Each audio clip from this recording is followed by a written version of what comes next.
Eni HP Hutauruk SESH-MMAKCA.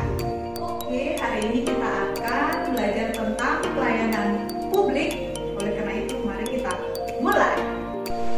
Oke, kita akan membahas tentang pelayanan publik. Di sini kita akan memiliki 3 subbab, yaitu yang pertama konsep dan prinsip pelayanan publik, yang kedua pola pikir ASN sebagai pelayan publik, ketiga adalah praktik etiket pelayanan publik. Undang-Undang Nomor 25 Tahun 2009 mengatur tentang pelayanan publik sebagai dasar penyelenggaraan pelayanan publik. Apa sih pelayanan publik itu? Pelayanan publik adalah kegiatan atau rangkaian kegiatan dalam rangka pemenuhan kebutuhan pelayanan sesuai dengan peraturan perundang-undangan bagi setiap warga negara dan penduduk atas barang, jasa, dan atau pelayanan administratif yang disediakan oleh penyelenggara pelayanan publik. Selanjutnya yaitu klasifikasi pelayanan publik.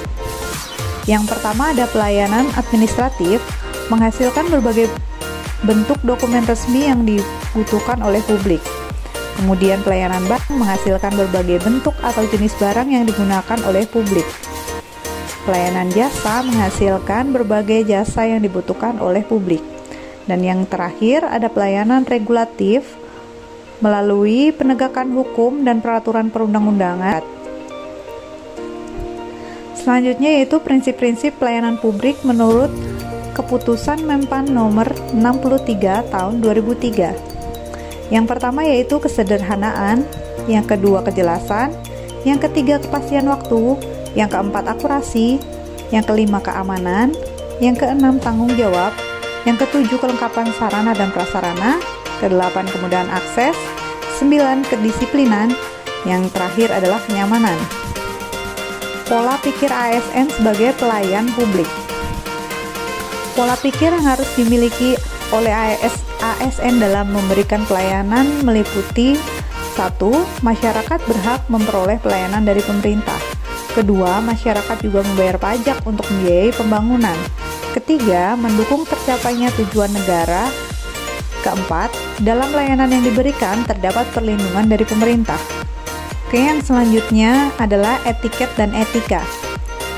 Etiket berasal dari bahasa Prancis, yaitu etiquette, yang berarti sopan santun. Kemudian etika berasal dari bahasa Yunani, yaitu ethos, yang bermakna watak kebiasaan. Apa sih perbedaan etika dan etiket? Yang pertama, etika selalu berlaku walaupun tidak ada saksi mata. Sedangkan etiket hanya berlaku dalam pergaulan. Etiket tidak berlaku saat tidak ada orang lain atau saksi mata yang melihat. Yang kedua, bersifat jauh lebih absolut atau mutlak. Sedangkan etiket bersifat relatif. Yang ketiga, etika memandang manusia dari segi dalam. Sedangkan etiket hanya memandang manusia dari segi lahiriahnya saja.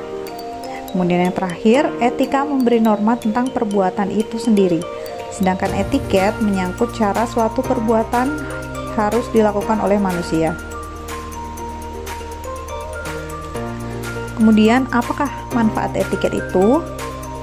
Beberapa manfaat etiket menurut Alam tahun 1989 dan juga Simon Kier tahun 1982, yaitu yang pertama adalah komunikatif, yang kedua ada atraktif, yang ketiga respectable, yang keempat self-defeance. Kemudian praktik etiket pelayanan. Dalam praktik etiket pelayanan terdapat 3 S, yaitu senyum, salam, dan sapa.